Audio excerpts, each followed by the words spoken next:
During the bear market, everybody talks about Bitcoin because we're all waiting on Bitcoin to start recovering so that the rest of the market can start going to the upside as well. But let's be honest, with Bitcoin being only about 250% away from its all-time high, is a 2.5x really going to make you rich?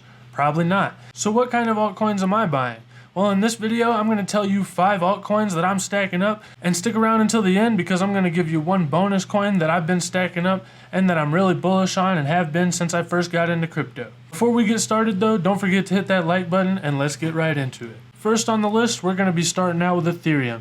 And I know this is the most obvious coin, but don't skip forward because we can use this as a really good benchmark to compare the other coins on the list to and see what kind of life-changing money you can make in the next bull market. Ethereum is a smart contract platform, meaning that you can run NFTs and blockchain games and all kinds of different Web3 type programs on the blockchain. And I think it's going to be a really big building block for the future of cryptocurrency technology and where we're headed. Recently, Ethereum has been able to complete about 10 transactions per second on its platform, and it usually fluctuates between there and about 20 transactions per second in the middle of the bull market. Ethereum has a current price of about $1,300 and a trading volume of about $10.5 billion in the past 24 hours. This is really great, and this is what you want to look for, is something that's being used with a high trading volume on the daily, because that means that it is a very popular network and it's probably something that's going to be building up really quickly and going to be probably in the top 10 for the list of cryptocurrencies by market cap. It currently has a market cap of about $160.5 billion, and that means that it has a circulating supply of about 122.5 million. How you get the market cap is you take the circulating supply and multiply it by the price, and that means that you can basically figure out what the supply is at any time by knowing the market cap and the price. Ethereum is a great project with great potential, but just like Bitcoin, it is one of the biggest cryptocurrencies, and I think that it might not go up about 10x like a lot of cryptocurrencies will, and therefore it might not be your best opportunity to make life-changing wealth in the next bull market. I do believe that it is a really great cryptocurrency to have in your portfolio though, because you probably want to have mostly blue chips cryptocurrencies like Bitcoin and Ethereum and other cryptocurrencies in the top 10. This will minimize your risk and make sure that you're not left behind holding the bag for some cryptocurrency project that flops in the next bull market. Unfortunately though, as you probably already know, especially since you're here right now, if you were around in the last bull market, Ethereum's gas fees were extremely expensive and it was really hard to do anything on the network. For this reason, I think that a lot of other cryptocurrency projects are going to be doing really well in the next bull market, because when NFTs come back, there's going to be a lot of people looking for a cheaper way to trade their cryptocurrencies and their NFTs and to play blockchain games and all kinds of things that cryptocurrency technology and Web3 is going to bring to the mainstream audience in the next bull market. That's why next on the list we have Polygon or Matic right here. When you look at the website, it just says bringing the world to Ethereum. And basically their idea is that they're trying to bridge all kinds of projects over to Ethereum, and they're basically working as a layer 2, in other words trying to help scaling with Ethereum projects. How they do all that is really complicated and slightly outside of the scope of this video. If you want to know more about it, let me know in the comments and I will make a dedicated video just on that. But for right now, all you really need to know is that this project makes it a lot cheaper for people to be able to trade NFTs and do things like play games on the Ethereum blockchain. For that reason, I think it's going to do really well in the next bull market, because I don't think NFTs are just a hype that went away and is never going to come back. I think they're going to be really popular again, and they're just getting started, but there's going to be a lot of need for projects like this so that people like you and me can interact with Ethereum's blockchain and participate in the NFT craze without having to spend all of our money on those stupid gas fees, which makes things a lot more expensive and pushes up the entry-level barrier, shoving out a lot of mainstream investors just like me and you that would be invested into NFTs in the last bull market if it wasn't for those insanely high gas fees in the first place. Polygon currently has a price of about 86 cents, and it does have a daily 24-hour trading volume of about $500 million. This is significantly lower than Ethereum, but it is really good for any cryptocurrency that's not in the top 3 really. And I think as more people come into the cryptocurrency space, this trading volume is definitely going to be going to the upside, especially for Polygon. Polygon has a market cap of about $7.680 billion, and that means that it has a circulating supply of almost 9 million coins. Also, Polygon has a transaction speed of about 7,000 transactions per second, supposedly, and that can really help to greatly increase the scalability of Ethereum and its layer 2 blockchain ecosystem. This is all going to be very important to the development of Ethereum and Web3 technology, and Polygon is going to be a really great help with that. But let's look at some of Ethereum's competitors. The third cryptocurrency on our list here is Solana. And I know what you're thinking, Solana has really big issues with centralization and it's gone down a few times in the past. But guess what? Ethereum just switched to proof of stake, and that means that basically anybody who can stake enough Ethereum has more control over the network, and that unfortunately puts most of the control over the network or the centralization into the hands of the people who own the most Ethereum. That means mostly exchanges, and those can all be influenced by the government. According to the Solana website, Solana can handle about 4,000 transactions per second at this time, which is significantly higher than Ethereum's about 10 per second. In cryptocurrency, there's such a thing as the crypto trilemma, and that means that you basically have a really hard time balancing scalability, security, and decentralization. To have a super scalable project, you probably have to give a little bit back on the centralization aspect, and I think that's where Solana really shines. It's a really scalable and fast project, but it does lack a little bit in the centralization aspect of things. Solana currently has a price of about $30 and a 24-hour trading volume of about $737 million, which was a lot more than Polygon. It has a market cap of about $10 billion, almost $11 billion, and that means that it has a total circulating supply of about 358 million Solana, which is significantly less than what Polygon had. Also, Solana is heavily backed up by Sam Bankman-Fried of FTX, and I don't think that he's going to be letting this project die. As a matter of fact, I think it's going to be really vital to the ecosystem that he's putting together with FTX, and I think it's going to be making really big gains and life-changing wealth for a lot of people in the future. Next up, we have Cardano.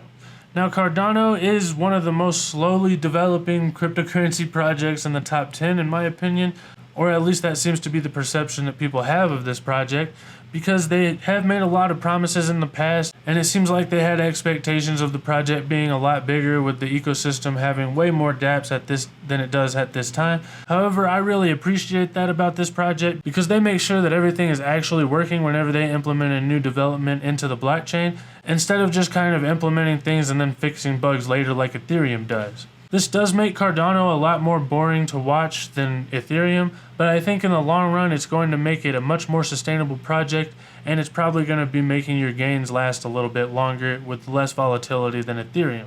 Cardano can supposedly only handle about 250 transactions per second, but there is a layer 2 that has been proposed called Hydra, which can supposedly scale up Cardano to about 1 million transactions per second through different Hydra heads or different blockchains basically that are going to be able to handle about 1,000 transactions per second each, with about 1,000 of those making 1 million transactions per second.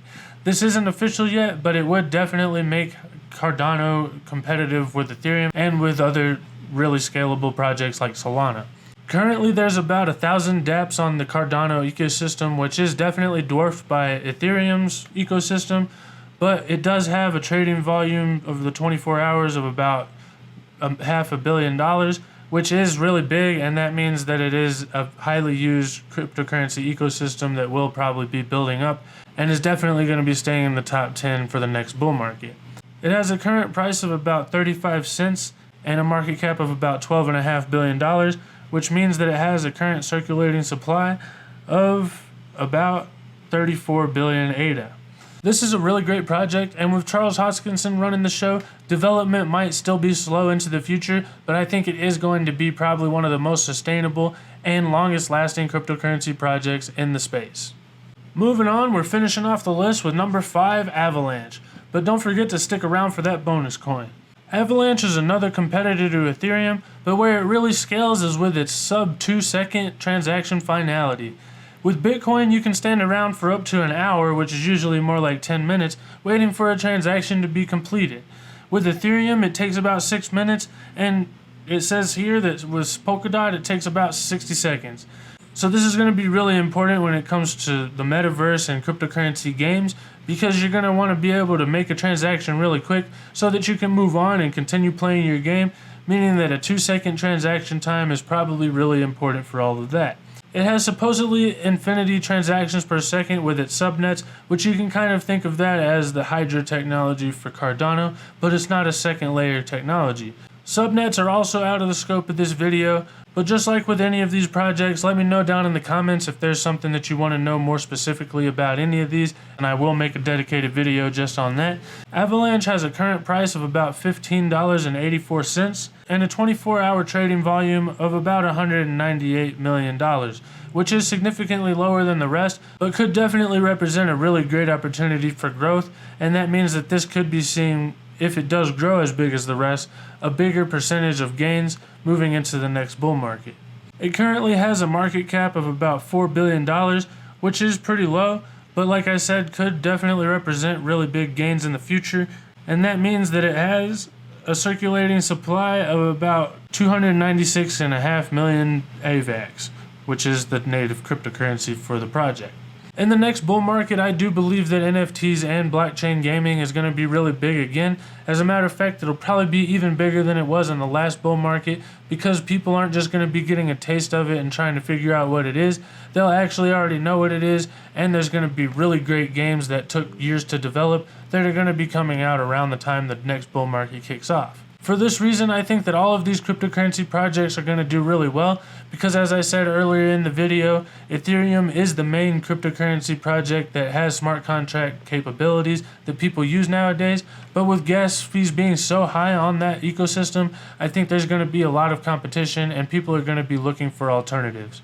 All of these are really great alternatives, and I just think that you have to look at the fundamentals of each project and kind of weigh out which project you think is hitting each one of those 3 points on the blockchain trilemma, and maybe even diversify so that you know you are hitting all points with your portfolio, even if these individual projects aren't hitting all 3 points on their own. Finally, we have the bonus project, and this is Dogecoin. I still love Dogecoin, and I'm not giving up on this project, even though it is down significantly and a lot of people have given up on it. I think that it does still have a really bright future, even if Elon Musk never talks about it again. Dogecoin has been around since 2013, and it's been through multiple bear markets, but the community is still very strong, and the Doge fam is filled with love. I know that that's going to take us to the moon again one day, and I'm just going to hold on through this bear market until the community comes back together and we can all start having fun again. Dogecoin currently has a price of about 6 cents, just under 6 cents, and a market cap just under $8 billion.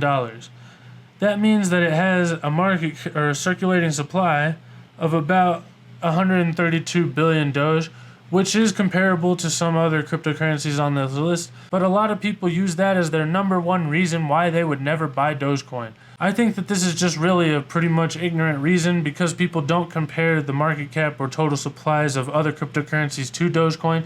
They just look at it and see that it has no max supply supposedly, and they never take the time to learn that it actually does have a limited supply that can be mined in each and every block. And since the reward for a block is the same every single time a block is mined, it is decreasingly inflationary over time, and I think whenever people do realize that, people are going to have a lot harder of a time explaining why they don't own any Dogecoin. Let me know in the comments, do you guys own any Dogecoin? And if not, why?